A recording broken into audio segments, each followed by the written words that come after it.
Wait, turn him around. Turn him around. I nearly digivolved him by accident. He ain't got no butt. NANI? No cheeks. That's funny.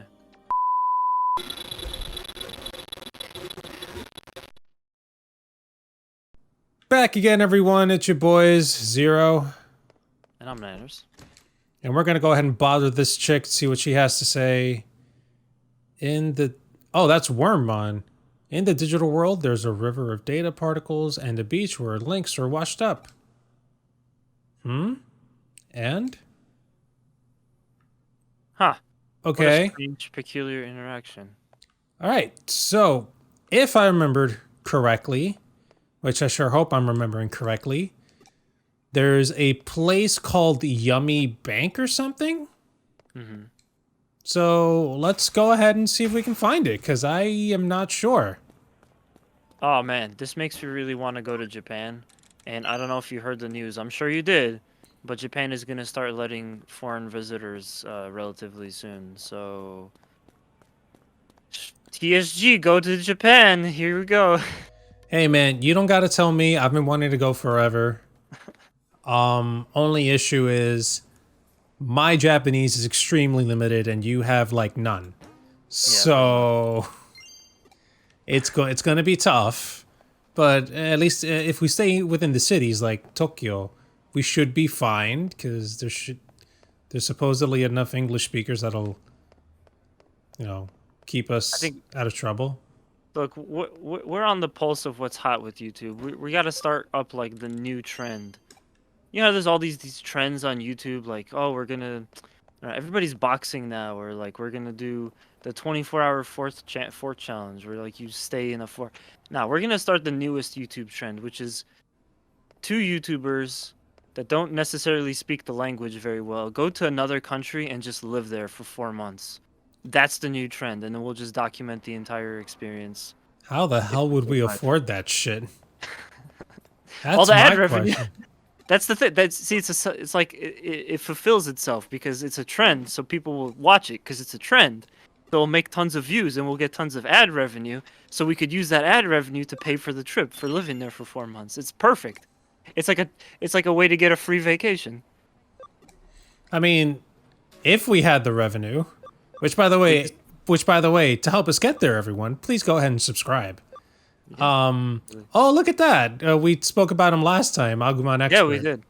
We did, yeah. Dude, it'd be so simple to pull off, too.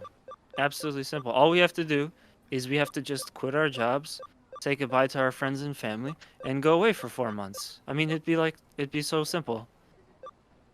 Yes. So, so simple. Yes, indeed, Nanners. How to create a viral YouTube series in 3 easy steps. Get up, leave your family, and go somewhere where... Oh! There's Examon. Yeah, go where you don't know the language, and good fucking luck.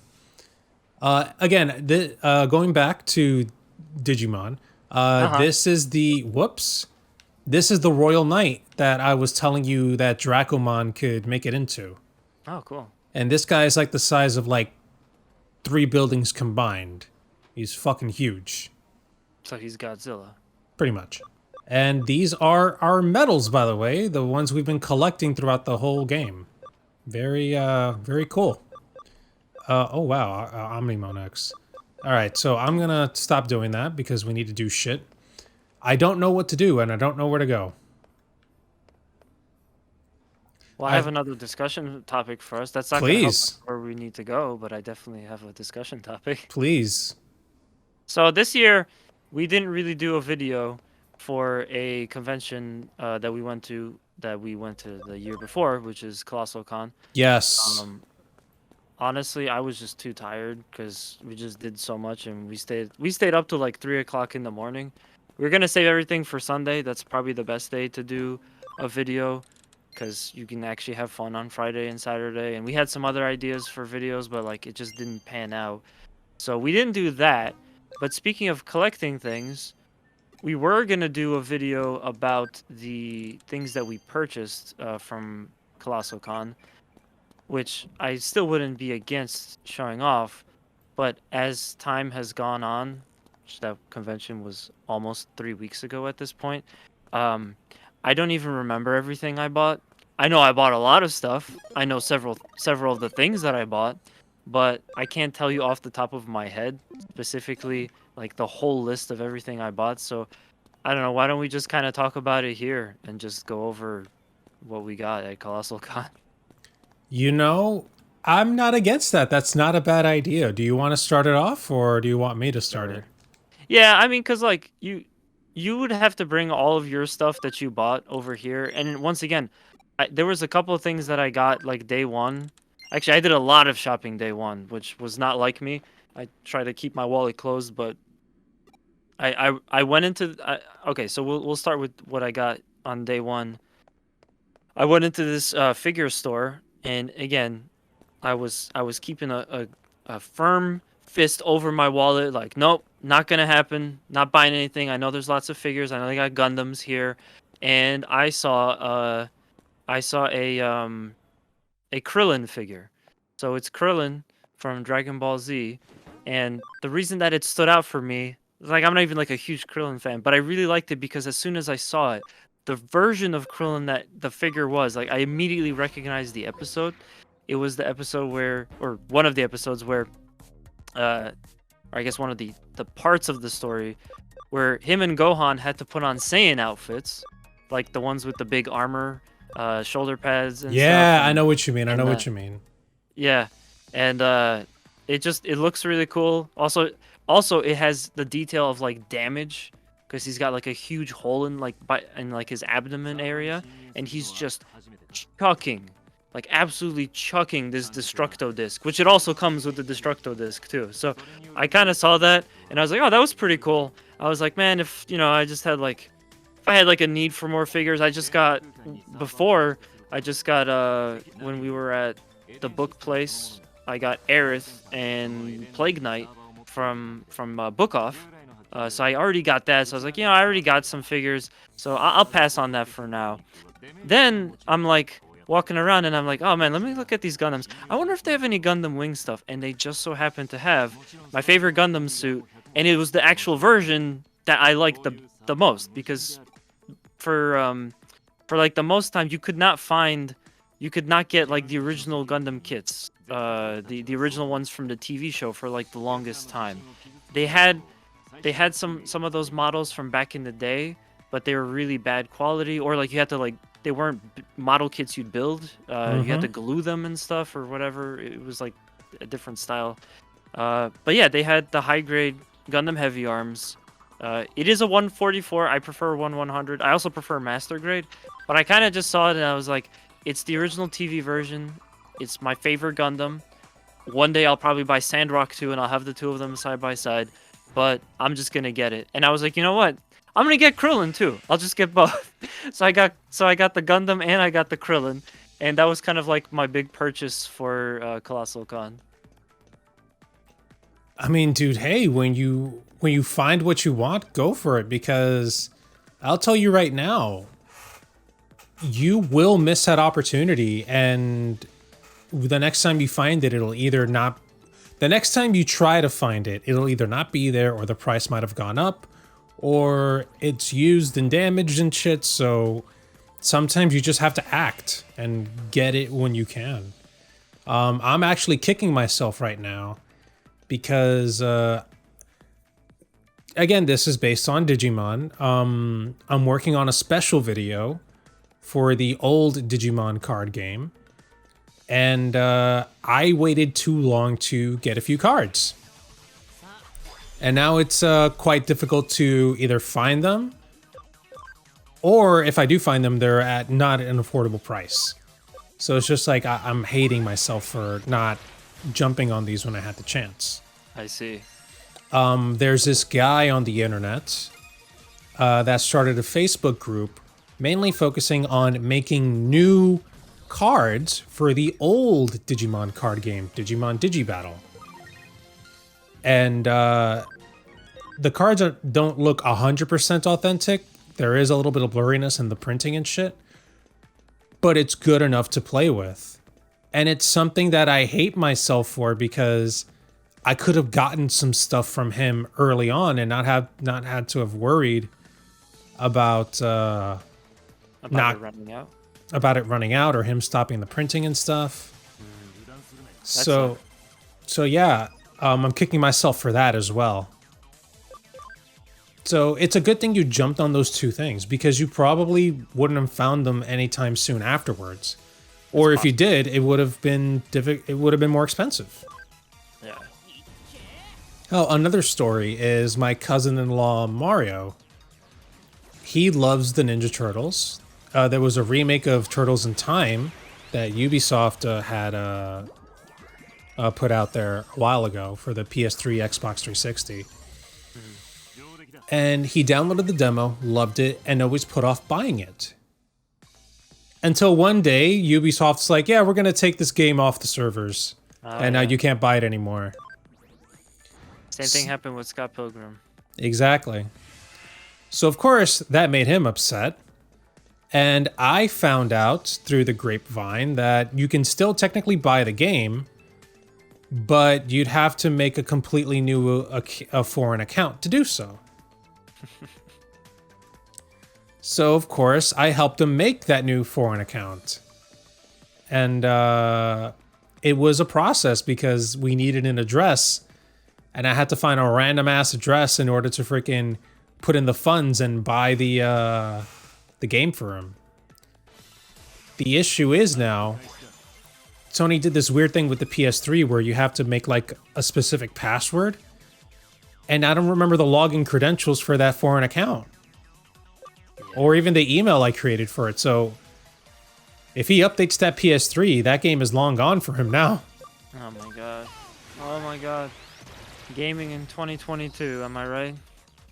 Yeah, the same thing happened with Scott Pilgrim, and a lot of people were really upset, rightfully so, when they just took those games off of the stores, so you could not buy them anymore. So if you wanted them, you had to have bought them, or they were gone. Me, however, I had it installed on my PS3 for a while, and I just had it. It was there. It didn't matter that they took it off the store. I already had purchased it, so I was good. But yeah, I was watching everyone else, and I was thinking to myself, like, you guys should have just bought it, because you probably could have gotten it like dirt cheap on a sale. It went on sale multiple times, I'm sure. And then Ubisoft decided to just take it off because that's what they did.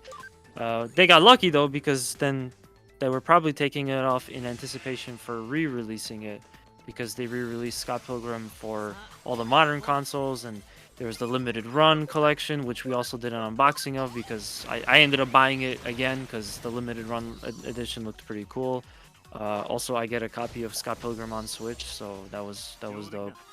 But, yeah, a physical freaking copy that you'd never have to worry about again. True. Yeah. Yeah, talking about games or gaming that's becoming difficult to maintain. You remember Stadia? Google Stadia? No, I don't. And neither does the rest of the world. Yeah, because the service was pretty bad. Well, not that the service was bad, it's just that it wasn't good enough. People weren't enticed enough to play it or to use it. No. And now it's going offline. Like 100%, like it's just done. Yep. No more. And that sucks because there were people that did use it on a regular basis, and there's also games that are exclusive to Stadia. Like 100% exclusive. Yikes.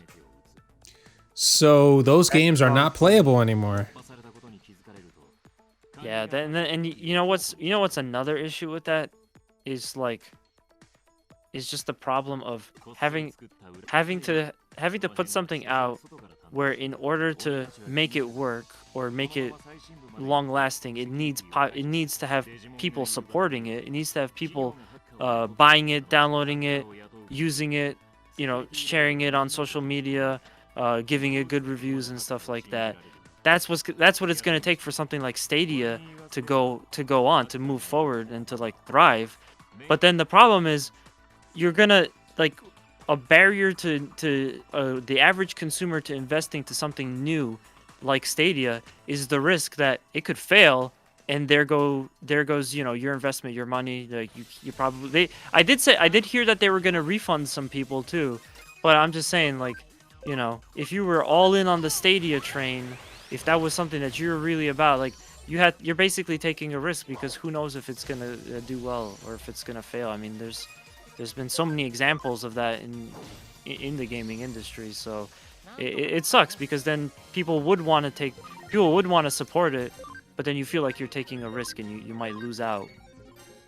The real issue with Stadia was just the fact that it was always online and you had to stream it. That was the thing. Like, you didn't have, like, it wasn't even like you downloaded it and you have it on your computer.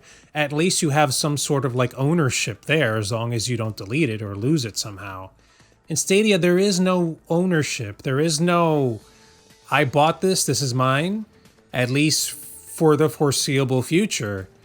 Like, you don't have it physically, you don't have it digitally, it's just on a server somewhere. And one day that server can go down and you'll never have access to it again. That fear is real, and people don't like that idea. Right. So I think that's the thing that a company like Stadia, Google basically, would have to figure out. How do we ensure that people feel safe, you know, investing in our product? Because I, for one, did not. I didn't try Stadia because I knew for a fact the second that service goes down, or if that game gets taken off, even though I bought it because you have to buy these games, you know, it just wasn't worth it. Like, if it goes down, that's it. I don't have it anymore. It's gone. Goodbye. I wasted my money. I think they need to be less ambitious. And that's the problem with corporate America in general, was like having way too many expectations, you know, is why can't something like Stadia just exist? That's a great product, honestly. Like, on paper, it's a great product, and it should be available to people that would want the kind of console experience, or like another platform to play games, but without the hassle of physically having consoles or whatever. Like, as plug and play as Stadia was, that has a lot of value in the market to people. But I think the problem is that someone like Google is such a huge company and makes tons of money. It's like, Google's one of the biggest companies in the world. Somebody like them, they're going to have the corporate approach to this and be like, well, we're not here to make a service for gamers or for media consumers. That's not what we're here for. We're here to make profit. So the second that they see, oh, Stadia is underperforming, yes, it is something that could be very beneficial to a lot of people, even to get new people into gaming. You know, they could have created a lot of gamers because it made it so accessible. They don't care about any of that shit. All they care about is, well, it's not as profitable as we want it, so we're just gonna pull the plug, and that's it. And that's really kind of the issue.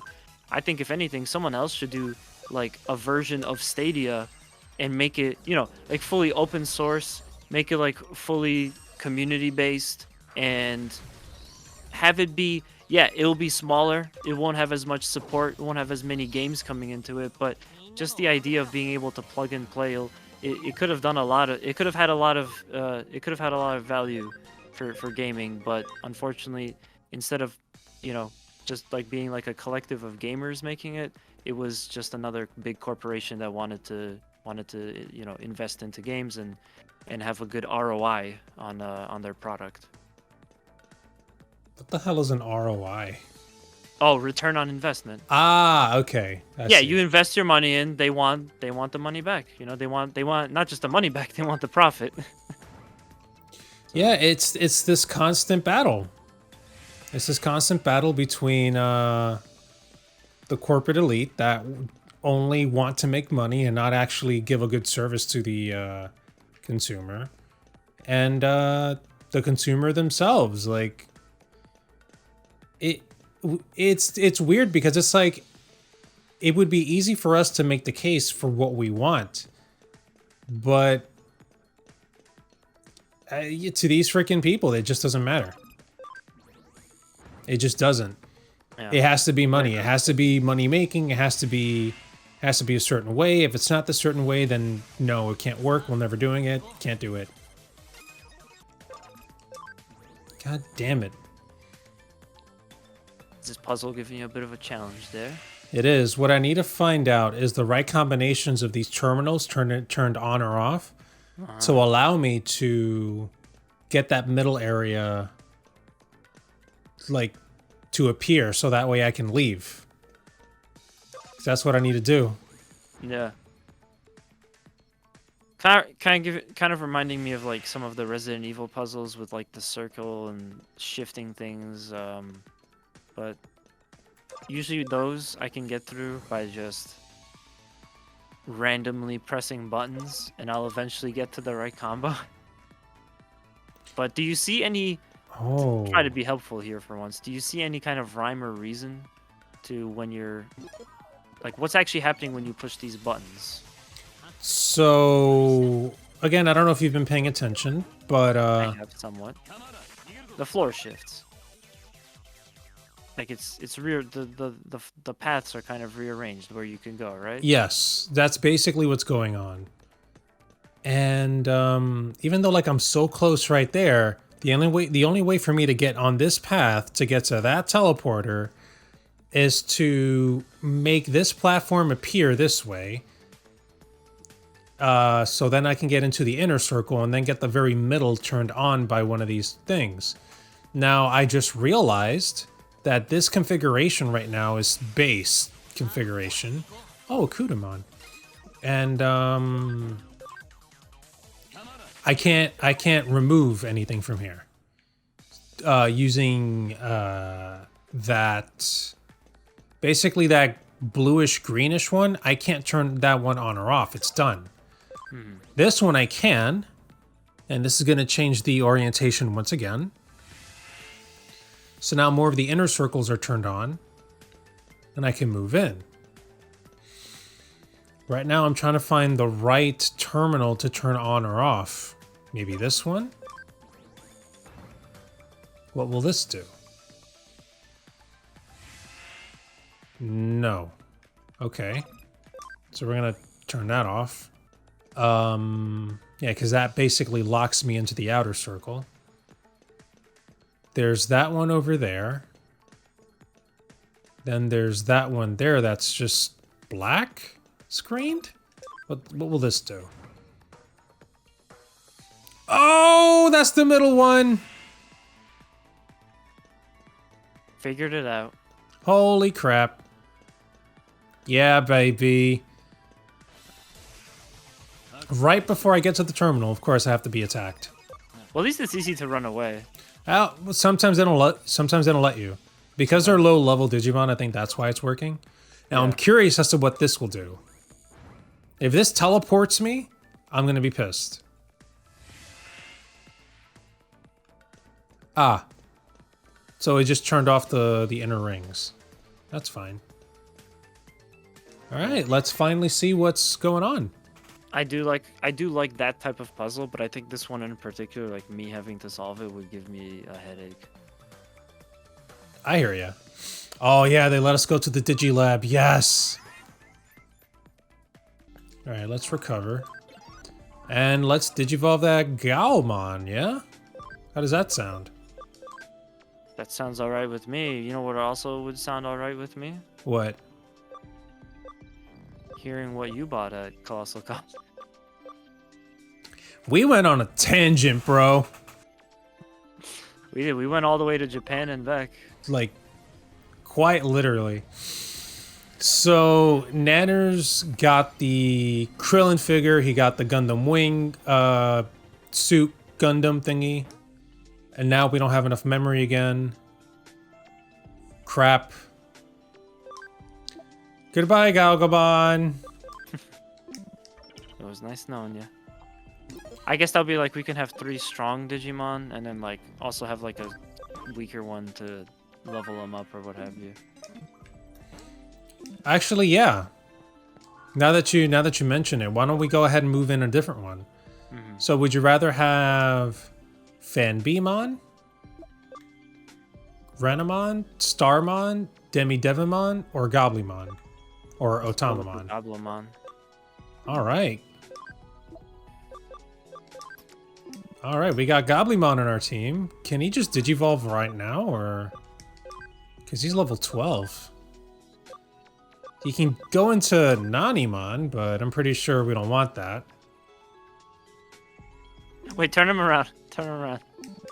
I nearly Digivolved him by accident. He ain't got no butt. No cheeks. That's funny. But technically he's naked. That's ridiculous. I want to see... I bet somebody's cosplayed that character before. I want to see what someone would cosplay that character as. That must be funny. But yes, continue. Speaking of cosplay, what were your Colossal Con purchases? Well, I didn't buy too much from Colossal. There were some Digimon Digibattle cards that I did want, but I had already ordered, so I didn't end up buying them off the guy that was there. I remember seeing him the year prior, so I was happy to see him again. Yeah. I bought a handful of Yu-Gi-Oh cards that I didn't necessarily need, but I kind of wanted in case I didn't have them, because they work with a deck that I use called Gemini. And then I remember seeing a Mega Man Zero figure that I really wanted, but then realized, oh, it's not that rare and it's not that expensive, so no. And then finally, the actual things that I bought that actually meant something. So if you guys look through our channel, I'm gonna link it in the top right corner. Years ago, Nanners and I collected a bunch of Totaku figures. That's right. I remember this. We did a whole big-ass Totaku figure unboxing. I thought it was cool. Basically amiibos, but without any freaking functionality to them, other than the fact that they looked cool. Yeah. And I liked them. They had a lot of PlayStation characters and stuff, which I appreciated. I still remember that golden one that you gave me, Nanners. And I found one that I didn't have, a Mitsurugi Totaku figure from Soul Calibur. Now, I love Soul Calibur. I play it with my family and stuff. It's freaking awesome. So I figured, hey, let me see if this guy will sell it to me, because he has at least 3. He sold me 1. It's supposedly first edition, too. That's the funny thing. No stamp on the figure, just the box. And he also happened to have PlayStation 4 pins. So it's the PlayStation logo and another pin modeled after the DualShock 4. Yeah. And you got that from the merchant kind of / flea market section of Colossal. Yep. It was Sunday. I remember we woke up late as fuck. Yeah, I woke up late as fuck. And yeah, we dragged ourselves over there. And we made it just in time for the ending of the flea market, which is where, you know, I just discussed all the stuff that we saw there. And yeah, that's pretty much all I got. 2 or 3 Yu-Gi-Oh cards and that 1 Mitsurugi figure and the pins.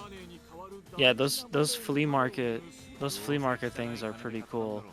I like it when anime cons do that. And also another thing is, I feel like I almost bought a fridge, because if I didn't buy all that crap like the first couple of days, I really wanted that Xbox fridge thingy for the longest time, and someone actually had the Xbox fridge. It's unfortunately not very big. You can only fit like a couple of soda cans in there, he was saying. But I think just as a collector's item and just in general, it looks really cool. So I also thought it was interesting that Microsoft, you know, kind of laughed at themselves a little bit with that one. I like it when companies do that. So I actually I would have totally bought it, but I had already spent so much money. I think he wanted like 120 for it, or like 150 or something, which was when I remember looking up, it was about the price, so he was right. But still, it was interesting to see that. I did not expect to see the Microsoft, the Xbox fridge. Absolutely. This guy had a lot. I wish we had taken pictures of, because here, the funny thing is, this particular guy wasn't even in the flea market proper. He was just kind of outside on the floor with the stuff spread out on the floor. Yeah. And I found that, yeah, I remember seeing that and thinking to myself, huh, that's interesting. Oh shit, I put him to sleep. No fridge for me. I think maybe what happened was maybe there were so many people in the flea market they just let others start setting up outside, like because they were there, they wanted to sell stuff, they just didn't have the space, so they just started to sell it outside of the room. But then by the time we got there, the room was getting more empty because some of those merchants had already left, so you were just seeing some of the people outside. I don't know, it's different. Or maybe someone's just making the smart move because they know that not everybody's gonna go to the merchant room because they're not interested in that, but they'll be walking through the halls. So maybe someone will just so happen to walk by and go, "Ooh, Xbox fridge. Here's my money." Like, but they wouldn't have walked into the flea market, you know. So Yeah, pretty much what you almost did. these are these are salesman tactics essentially. They gotta think outside the box. They gotta keep their ears to the ground. Oh god, I'm really focusing on this golden Rapidmon. You're not focusing on the time wizard, Nope, not yet. or excuse me, time wizards. No, I'm really scared of the freaking golden Rapidmon because I wouldn't be surprised if this guy has like some sort of super move on him. Again, I watched the movie. This guy has power. So we're just gonna gang attack this guy and then focus on the time wizards. Taste my flame! Oh. Well, that didn't do much damage. No, it didn't. Oh crap, Lekismon is already at 132 health? Alright, we'll have to heal her in a second. Why don't they take damage? So yes, buying stuff off of merchants at a flea market at a convention is quite fun, and I definitely recommend it. Yeah, I got some band merch from the band. We didn't get to see them this year, unfortunately. They were playing twice, but both times we were just busy. But yeah, I bought some merch from the Super Thrash Bros. I got some stickers from the Livery by Design, which they're responsible for like some of the cars or all of the cars that were the really nice kind of JDM cars that they had out in front of the Kalahari. I bought a couple of things, but also we didn't get Ramune. I remember that. We were supposed to. They had like, I walked by, never seen a 6-pack of Ramune, but one of the merchants had like a few of them. Thought that was kind of funny. Just get 6 of them. So it was a pretty fun show. Again, sorry we didn't make a video for that one. We will be, well, by the time this episode goes live, we'll probably be out, but we'll probably be making some content for. We'll be going to New York Comic Con. We'll also be going to Anime NYC. We'll also be going to Play NYC. And we'll also be going to DerpyCon, which is new for us because we've never been there before. And I'm sure we'll take some footage from all of those. Yes, indeed. As a matter of fact, at the time of the recording, Comic-Con is 2 days away from us. Yeah. And, I mean, hell, we're going on a Thursday. So it's likely going to be super empty. I'm hoping it's super empty. Let's not say that. Let's not jinx ourselves, but it'll definitely be more empty than it'll be Friday and Saturday for sure. Yeah, I am going for another day. Saturday for me. Yeah. But that's mainly just to see what's going on because usually big places like Comic-Con usually have like big events and big sellers and stuff. Capcom's going to be there with Street Fighter 6. I have to play it. If I don't get into the freaking beta, which is supposed to like start in a day or two, I need to play it there. Like it's going to happen. Fight me. That's kind of a shame. I feel like they're undercutting themselves a bit with just like I think what they could do with that is make it that Comic-Con will have an exclusive character that won't be in the beta playable. Because remember when we went to PAX in 2020 and it was like you had to get to PAX at like the second the show floor opens. You have to already have been there. You know, that doesn't make sense. But you have to have already been there to get the stupid tickets for the stupid Final Fantasy VII remake so that you could play the demo, or even so you could play the demo, right? And then that same week they just released the game, I think, or the demo or whatever. They released the demo like the following week of PAX East, which I mean, devalues it. It devalues it being at the show, because you could have just waited a week, and in that time you could have done a bunch of other stuff. Is there really any, unless the super diehard hardcore Final Fantasy fans aside, is there really any benefit to getting to play it a week early that you would absolutely want to stay in line, like pretty much spend a huge portion of your day at this event where you could do a bunch of other stuff? You spend that in a line so you could play that demo that you're just going to play in a week. Is that really worth it? The thing is, nobody knew. And I wish they had let us know beforehand, because I'm pretty sure people would have still waited online in order to do it. Yeah. But if anything, I felt vindicated for us because we saw the line and we said, man, fuck this. We'll play the game when it comes out. I remember we said that to each other, and I'm just like, hey, look at that, dude. We, in the comfort of our own home, we don't have to worry about waiting online with a bunch of sweaty-ass people. Yeah, it was weird. And again, that's what I'm saying. That kind of situation definitely devalues it. So I feel like it's cool that they have Street Fighter 6 for the people that are fans of Street Fighter 6 at Comic-Con. That's really cool for them. But on the other hand, if the beta you're saying is supposed to go in like a couple days, and if you're already in it, then, you know, for that person, it's not really as valuable for it to be there.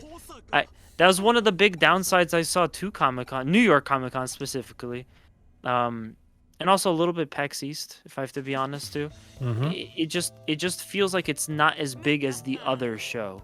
Like, a lot of the time I would talk to people and they would say that PAX East just kind of gets the stuff that was hanging around from last year's E3 or something. Like, they just don't have anything crazy to show off at PAX East because it's just been sitting there for a while, you know? It's not like you're gonna get to play something amazing that you know, whatever you get. Like, yeah, to some extent, yes, there are a couple of things that are like that, but for the most part, it's not like this huge, big reveal show. Which is a shame, because PAX East is a really big show. I think these developers could really take advantage of it, and they should really cultivate it to put some really cool demos there and some exclusive stuff that you would have to be there to experience. But it doesn't really feel like they do that. And New York Comic Con, especially the last however many years, I also felt pretty much the same way. Like, I don't really see the excitement of like, oh, you're gonna get to do this here first. Like, this is being premiered here, and that, you know, that kind of devalues the show a bit for me. Yeah. The thing is, like, I get it. I get what you mean. I guess it's that feeling of FOMO that they're trying to cultivate to get people excited, you know? Like, fear of missing out.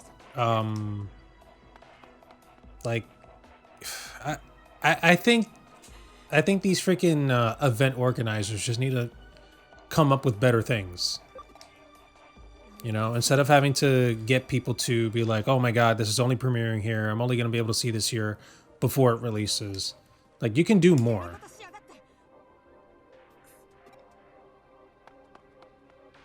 Damn, bro, it just helped you out. Why are you freaking out on me? You was pissed, yeah. This comes back to the character from the very beginning of the game, if I remember correctly. Yeah. Yeah.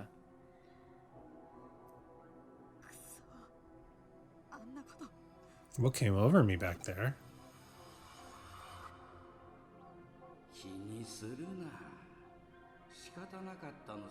Don't worry about it. Nothing else you could have done. But I mean, he stuck up for me and everything. I'm sure he's not upset. That's the kind of guy he is, right? That was it. One line for me. Wow. Okay. That was my big moment. I hope I did a good job. Amazing performance. Thank you. Thank you. I'll send you my address so you could send me the award later.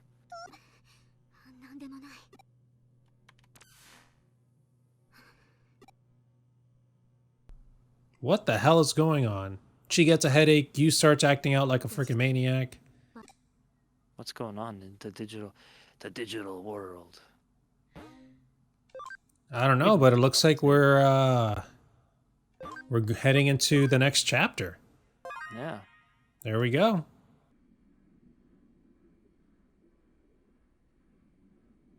Oh, here's another character from the previous game. Cool.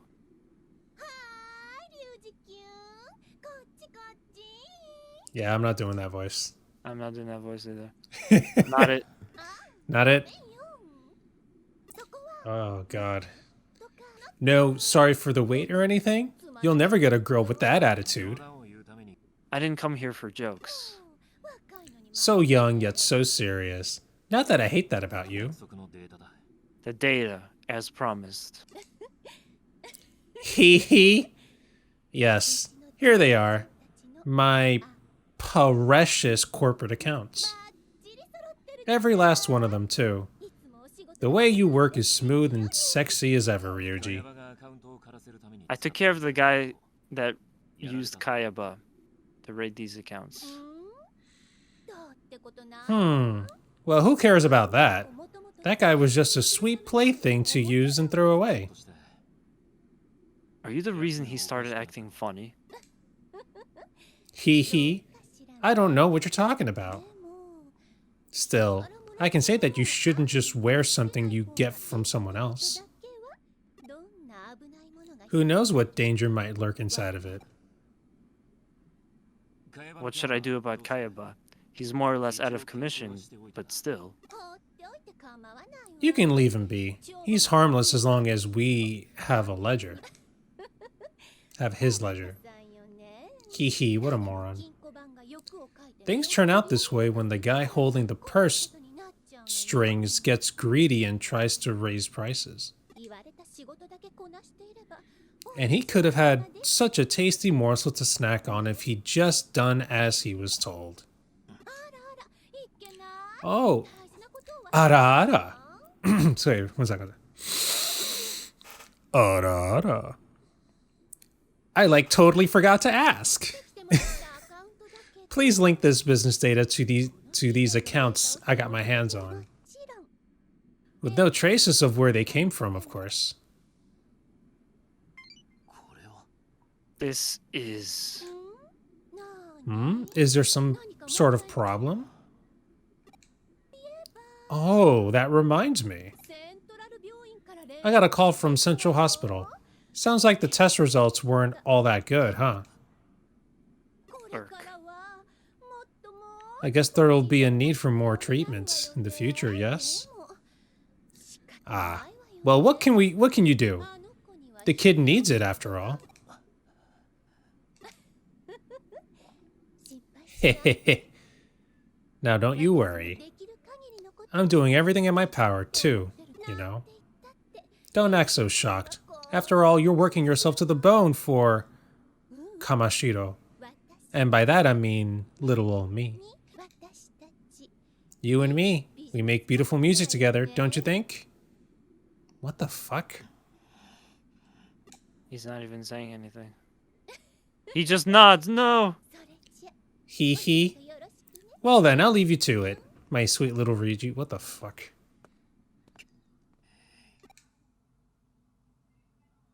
Well, I guess we got a little backstory to Ryuji as well.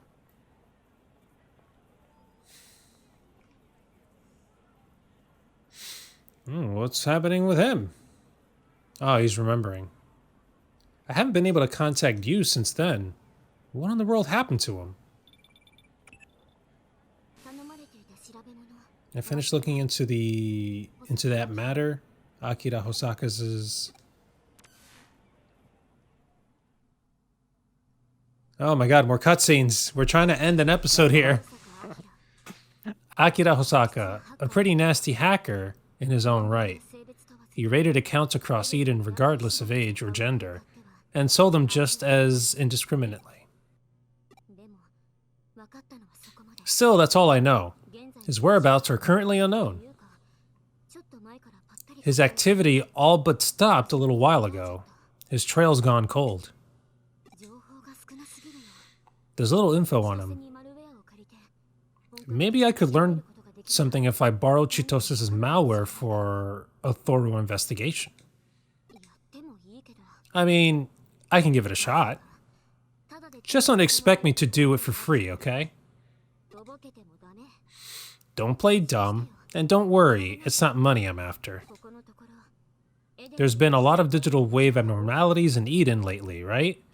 Well, it bothered me, so I asked Wormon to look into it. He found an area of Shinjuku where the digital waves are really messed up. I want to go check it out, so come with me. Could be the true shape of the rumored phenomenon I've been hearing about lately. If you take me there, I could do a better search for Hosakas' whereabouts. Finally, Chapter 4. The hell? Oh, man. So we started Chapter 4, and we're on our 11th episode, which we're about to end here. And I just wanted to inform you, there are 18 chapters. There are 18 chapters to this game. Oh, man. It's gonna take a while, but hey, you know. Oh, it's gonna take a while. We're not even halfway. We're not even halfway. We're not even really 25% of the way into the game, I would say. Yeah. So, we got a long way to go, folks. Indeed we do. Let's end this with a Digivolution. Let's turn Goblimon into one of these guys. Sure. Which one? It's your choice, Nanners. Let's go with Ogremon. I definitely had an Ogremon card when I was a kid. For sure. Alright, let's do it. It's funny because when we were in Colossal Con, Ogremon's English voice actor was there. Oh, cool. He was right next to Steve Bloom. Was that Peter St. Peter? I think so, yes. Okay, I got you. Alright, so we have Ogremon. And we're going to go ahead and save and end the episode because we're way over once again, everyone.